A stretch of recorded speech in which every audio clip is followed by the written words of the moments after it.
China, there's a saying that if you want to get rich, you first need to build a road. Infrastructure construction is a vital part of the development of any country or region. The Asian Infrastructure Investment Bank, or AIIB, is a multidisciplinary international financial institution initiated by China. The AIIB provides infrastructure support for developing countries around the world, though some observers have argued that the bank stands to challenge the existing global financial order. What's the truth behind the AIIB? I'm here at the bank's headquarters in Beijing to find out. I'm Liam, and I've been living in China for the past 3 years. In this series, I'll be taking you to explore the politics, economics, and culture of China through the perspective of a foreigner. We'll also be exploring China's development over the course of the past 5 years. Now, let's go explore the story behind China's development.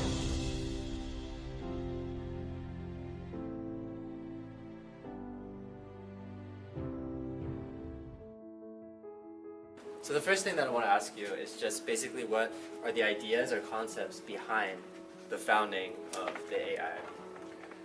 See, when AIIB was founded for two reasons. One, Asia is a highly populated country, region. 2/3 of the population, but 1/3 of the income. So there was a great need for the infrastructure development.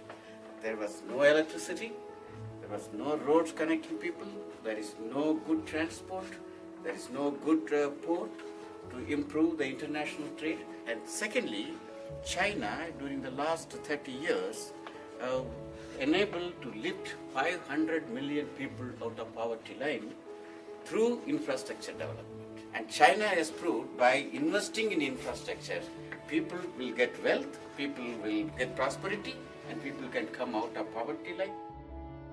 Now some people, particularly in Western media, they argue that the AIIB stands to challenge the existing global financial order.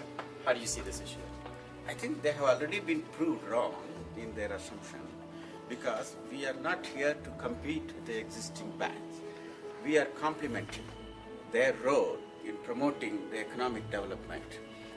For example, we have signed a cooperation agreement with the leading multilateral development banks. We have a MOU with World Bank. We have MOU with AIIB, Asian Development Bank. We have MOU with EBRD, the European Reconstruction Bank. We have MOU with the EIB. And we are doing a lot of co-financing with all these institutions. And what do you see as the future prospects for the AIIB? AIB was started just 2 years ago. We have already done a business of around 3 billion so far. And we will continue to grow at least 20% every year. My objective is in the next 5 years, we should be able to approve project worth 10 billion every year. We now have a better understanding of the AIIB.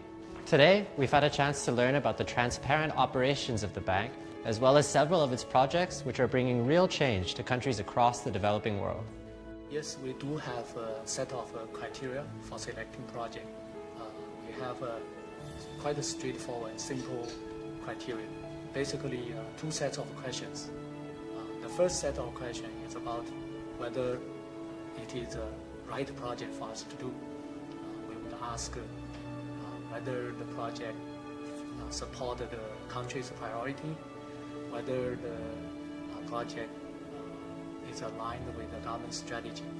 We would also look at the project and see whether the project falls into the AIIB's strategic directions, whether the project would support the improvement in infrastructure connectivity, whether the project will support the green infrastructure, whether the project will help mobilize private sector capital into the infrastructure.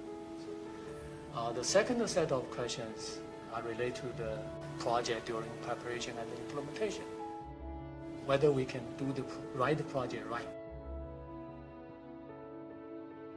Currently, I'm working on 3 projects that have been approved by the board.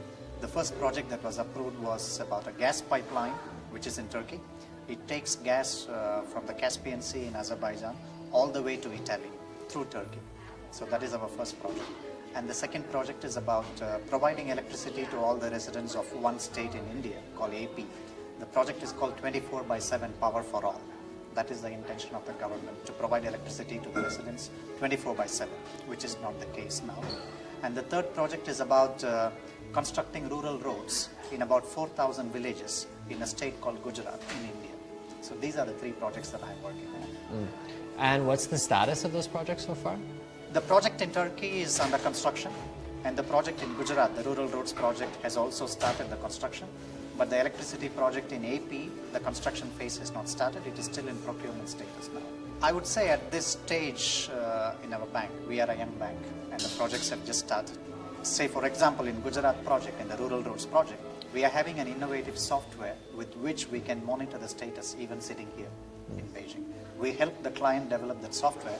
I think we will be using this kind of software in the projects to come in the future.